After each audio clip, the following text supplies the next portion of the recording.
কাফের, মুশরিক, মুনাফিক, এক কথায় যাদের ঈমান নাই তারা জান্নাতে প্রবেশ করবে না। জান্নাতে যে প্রবেশ করবে না এটার নিশ্চয়তা, এটার গ্যারান্টি দিতে গিয়ে আল্লাহ সুবহানাহু ওয়া তাআলা একটা দৃষ্টান্ত দিলেন এইভাবে যে একটা সুঁইয়ের ছিদ্র দিয়ে, সবার মনটা এদিকে আছে, একটা সুঁইয়ের ছিদ্র দিয়ে একটা উট প্রবেশ করা যেমন সম্ভব নয়, এটা কি সম্ভব? সুঁইয়ের ছিদ্র দিয়ে উট প্রবেশ করা, যেখানে মহিলারা চিকন সুতা ঢুকাইতে বারবার থুতু লাগানো লাগে, সেখানে উটের সুঁইয়ের ছিদ্র দিয়ে উট ঢুকানো, উট প্রবেশ করা, এটা কখনো কল্পনাও করা যায়? এটা যেভাবে কল্পনা করা যায় না, কোনো আল্লাহকে বিশ্বাস করে না, কোরআনকে বিশ্বাস করে না, ইসলামকে মানে না, নবীকে মানে না, পরকালকে বিশ্বাস করে না, এক কথায় কোনো কাফের জান্নাতে প্রবেশ করবে এটাও বিশ্বাস করা যায় না। তার মানে কোনো কাফের মুশরিক কখনো জান্নাতে প্রবেশ করবে না। তাহলে জান্নাতে প্রবেশ করার জন্য প্রথম এবং প্রধান শর্ত যেটা, সেটা হচ্ছে ঈমান। বলেন, সেটা হচ্ছে কি? আরেকটু জোরে বলেন। আর ঈমানটা কি? ঈমানটা হচ্ছে যেটা আমরা হাদিসের মধ্যে এসেছে, কোরআন এবং হাদিসের মূল বিষয়বস্তুর আলোকে আমরা বলি আমানতু বিল্লাহি ওয়া মালাইকাতিহি ওয়া কুতুবিহি ওয়া রুসুলিহি ওয়াল ইয়াউমিল আখির ওয়াল কদরি খাইরি ওয়া শাররি ওয়াল বা'স বা'দাল মাউত। অর্থাৎ আল্লাহর প্রতি বিশ্বাস। বলেন, কার প্রতি বিশ্বাস? এখন আল্লাহর উপর বিশ্বাস, এটা আবার আবু জাহেলেরও ছিল।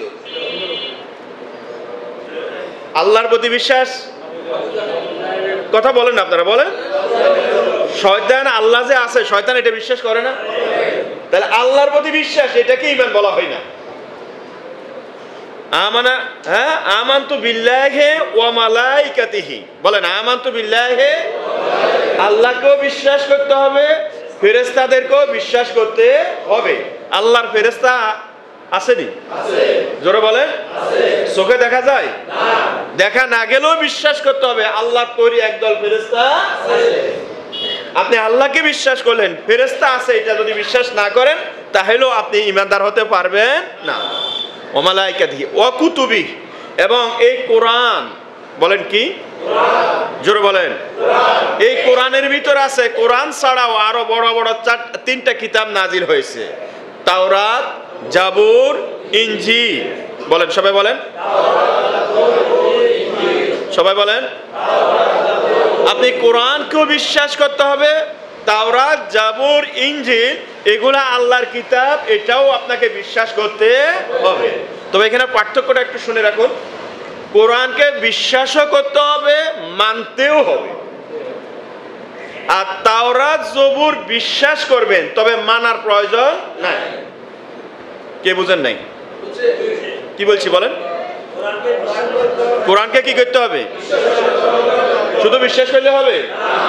এই দেশে আমরা তাদেরকে নাস্তিক বলি। এই দেশে আমরা তাদেরকে কি বলি? নাস্তিকরা এটা বিশ্বাস করে কোরআন আল্লাহর কালাম। কোরআন কার কালাম? তবে তারা কি করে না? বলেন না, তারা কি করে না? তাহলে কি হবে? কোরআনের ক্ষেত্রে মাসালা কি বলেন? কোরআনকে বিশ্বাস করতে হবে। বলেন, কোরআনকে আর কি করতে হবে? আর তাওরাত, জাবুর, ইনজিলের ক্ষেত্রে বিশ্বাস করতে হবে, মানার কোনো প্রয়োজন নেই। যদি সেটা হয়, দেখবেন বর্তমানে খ্রিস্টানরা মাঝে মাঝে তারা ইনজিল, তাদের তো মানে মূল ইনজিল কিন্তু এখন নাই, তারা পরিবর্তন করে ইনজিল বানাইয়া অনেক সময় মানুষের কাছে কাছে পাঠায় দেয়। এখন আপনি যদি এটাকে মূল ইনজিল মনে করে, বা মূল ইনজিলও যদি হয়, ওই ইনজিলের ভিতরে যে কথাগুলো আছে সেই কথাগুলো আপনার মানার কোনো প্রয়োজন নাই। আপনাকে মানতে হবে কি? বলেন, আরো জোরে বলুন। তাহলে ঈমানটা কিন্তু আমাদের ওয়া কুতুবিহি, কোরআনের প্রতিও বিশ্বাস রাখতে হবে, অন্যান্য আসমানি কিতাবের প্রতিও বিশ্বাস রাখতে হবে, ওয়া রুসুলিহি, এবং সকল রাসূলের উপর বিশ্বাস রাখতে হবে। শুধু আপনি মুহাম্মদ সাল্লাল্লাহু আলাইহি ওয়াসাল্লাম আল্লাহর রাসূল বিশ্বাস করবেন হবে না, সকল রাসূলের প্রতি আপনাকে বিশ্বাস রাখতে হবে। ওই কোরআনের মতো এখানেও মুসা আল্লাহর নবী বিশ্বাস করি, ঈসা আল্লাহর নবী বিশ্বাস করি, দাউদ সুলাইমান আল্লাহর নবী রাসূল বিশ্বাস করি, মুহাম্মদ সাল্লাল্লাহু আলাইহি ওয়াসাল্লাম আল্লাহর নবী এবং রাসূল বিশ্বাস করি এবং তার আনুগত্য করি। পার্থক্য এখানে। অন্যান্য নবীদেরকে বিশ্বাস করবেন তারা নবী ছিলেন, আর মুহাম্মদ সাল্লাল্লাহু আলাইহি ওয়াসাল্লামের ক্ষেত্রে ছিলেন এটা বিশ্বাস করলেই হবে না, মুহাম্মদ সাল্লাল্লাহু আলাইহি ওয়াসাল্লামের আনুগত্য আপনাকে স্বীকার করে নিতে হবে। এটার নাম হচ্ছে ঈমান। সম্মানিত উপস্থিতি, এভাবে যেতে যেতে ওয়াল ইয়াউমিল আখির, ওই ওয়াল বাস বাদাল মাউত মানে ইয়াউমিল আখির, বলেন পরকাল, কাল কাল পরকাল, বলেন কাল কাল কয় কাল? দুই কাল, বলেন কয় কাল? ইহকাল পরকাল, সবাই বলেন, আবার বলেন। ওয়ামিনান নাস, সূরা বাকারার মধ্যে আসছে ওয়ামিনান নাস মাইয়াকুলু আমান্না বিল্লাহি ওয়া বিল ইয়াউমিল আখির, এরপরটা বলেন ওয়ামা হুম বিমুমিনিন। কিছু মানুষ আছে আল্লাহকে বলে আমরা আল্লাহকে বিশ্বাস করি, বলে আমরা পরকালকে বিশ্বাস করি, আল্লাহ বলেন এটা বলার পরেও তারা কিন্তু ঈমানদার নয়। কেন ঈমানদার নয়? এরা এটা মুখে বলেছে কিন্তু তাদের কর্মে সেটা বাস্তবায়িত নয়। আপনি পরকালকে বিশ্বাস করেন, এটা বিশ্বাস করে, এটা মুখের কথা নয়, আপনার কর্মে, আপনার চলনে বলনে, আপনার সকল কিছুতে প্রমাণিত হওয়া লাগবে যে আপনি পরকালকে বিশ্বাস করেন, তাহলে আপনি মুমিন। তাহলে আমি যে কথাটা আপনাদেরকে যে পয়েন্টটা দিতে চেয়েছিলাম সেটা হচ্ছে সুঁইয়ের ছিদ্র দিয়ে উট প্রবেশ করবে এটা যেমন বিশ্বাস করা যায় না, এটাকে বিশ্বাস করা যায়? কেউ আসে আপনারা বলছে যে সুঁইয়ের ছিদ্র দিয়ে একটা উট ঢুকে গেছে, এটা কোনো পাগলে বিশ্বাস করবো? ঠিক একইভাবে কোনো কাফের বা মুশরিক বা কোনো মুনাফিক জান্নাতে প্রবেশ করবে এটা বিশ্বাস করা যায় না। জান্নাতে প্রবেশ করতে হলে তাকে মুমিন হওয়া লাগবে। বলেন জান্নাতে প্রবেশ করতে হলে কি হওয়া লাগবে? এটা বলার পরে আজকে আপনাদেরকে আমার মূলত কথা এটা নয়, মুমিন হওয়ার পরেও কিছু লোক জাহান্নামে যাবে। কি বলছি বলেন?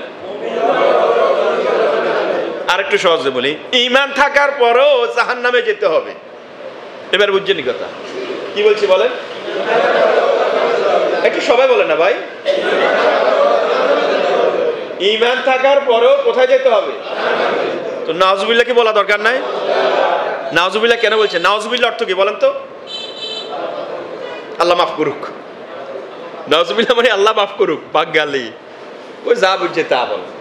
নাউজু, আউজু মানে আমি আশ্রয় চাই, আউজু অর্থ আমি আশ্রয় চাই, আর নাউজু মানে আমরা আশ্রয় চাই। নাউজুবিল্লাহ আমরা আল্লাহর কাছে আশ্রয় চাই। এইখানে নাউজুবিল্লাহ বলার মানে হচ্ছে আল্লাহ আমরা জাহান্নাম থেকে তোমার কাছে আশ্রয় চাই।